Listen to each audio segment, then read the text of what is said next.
Hello, my name is Brian Poole, and I am a Berlin-based translator working in German, English, and Russian. I'm very grateful for the opportunity to present excerpts from my translation work here at New Books in German for the YouTube channel Translators Aloud. The work I'm going to be featuring is Stefan Creuzberger's The German-Russian Century. The German title is Das Deutsch-Russische Jahrhundert, published by Rowohlt in April of this year, and a second printing has already been required in May, so it's selling well. The book is what Russians affectionately refer to as a kirpich, a brick, a tome, a volume of over 600 pages, 100 pages of which are footnotes and a bibliography. It's therefore impossible to summarize this volume or to reflect its detail by reading from a single chapter on the German-Russian history.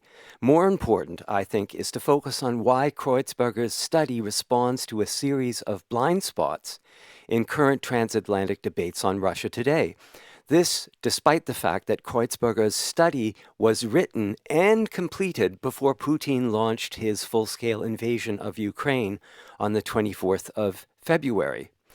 We can anticipate, if there's an English translation of this volume, that there's going to be an afterword with lots of information on that.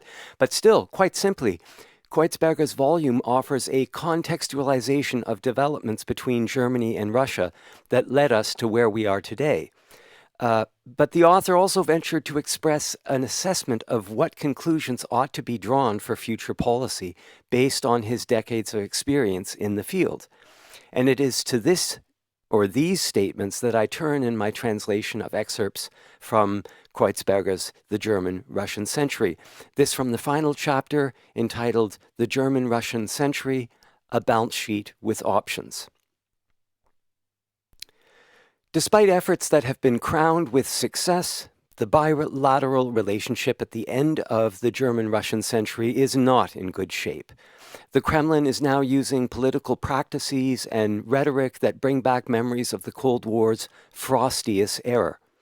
For some time now, Vladimir Putin has been systematically flouting the generally accepted rules of orderly diplomatic interaction.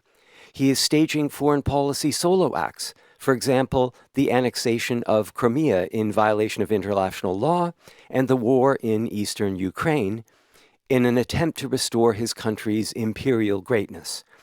At the same time, the Russian president is systematically modernizing his weapons arsenal, including nuclear weapons, and he doesn't shrink from using cyber war tactics.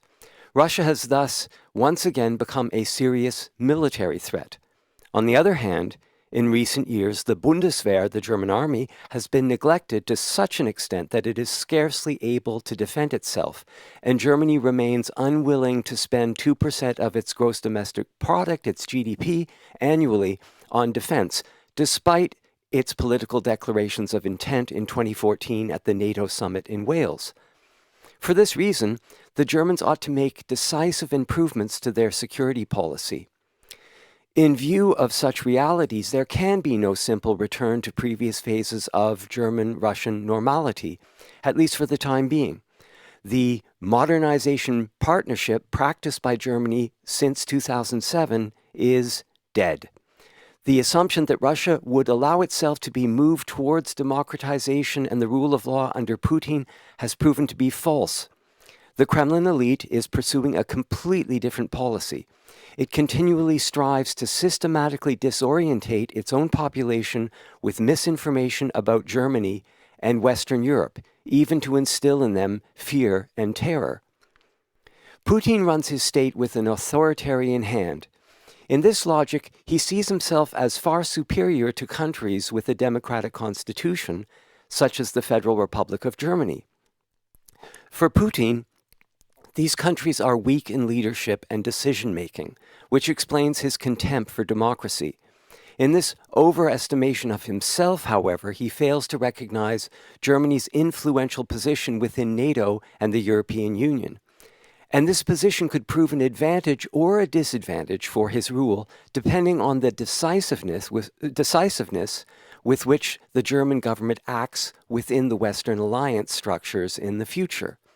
When, in 2014, at the height of the Ukraine crisis, Chancellor Merkel became the driving force in the EU for sanctions imposed on the Russian Federation, her decisiveness may have surprised Vladimir Putin, although at closer glance, these consequences were already apparent.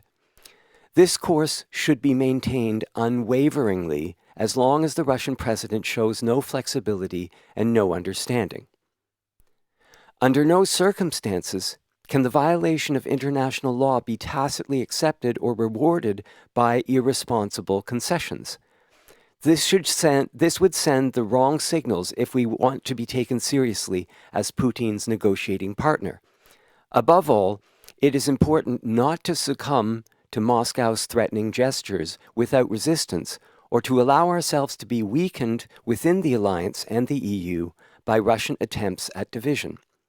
Demonstrating firmness and remaining defensive, these are the highest priorities for which there are eloquent examples in the history of German-Soviet relations during the Cold War. We need only recall the First Berlin Crisis in 1948 and 1949, or the Soviet Berlin Ultimatum between 1958 and 1961, which culminated in the construction of the Berlin Wall on the 13th of August, 1961. Hasty political reactions, such as the Franco-German-Russian initiative at the EU summit on the 24th of June 2021, tend to be counterproductive.